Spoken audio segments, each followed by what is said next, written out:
Elle voulait simplement aller à l'école. On l'a retrouvée 4 jours plus tard.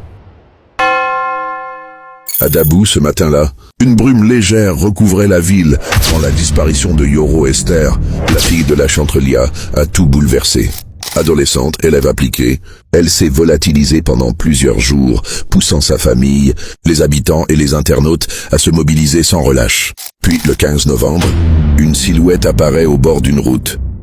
Uniforme scolaire, démarche hésitante, regard perdu, comme si elle sortait d'un lieu qui n'aurait jamais dû exister.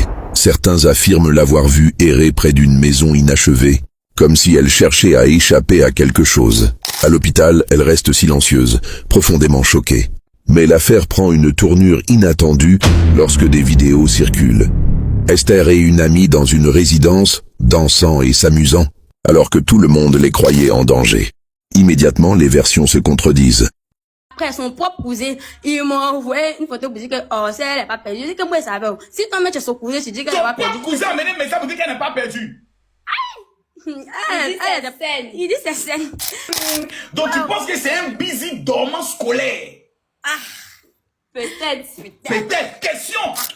Mais vous-même, papa, vous-même regardez, quelqu'un qui a dormi 4 jours dehors, il a commencé son blé propre, tout est propre. Simple fugue, mauvaise influence, mise en scène ou affaire plus complexe.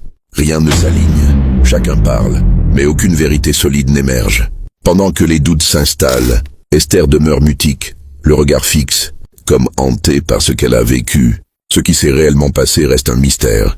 Une chose est sûre, cette histoire ne fait que commencer.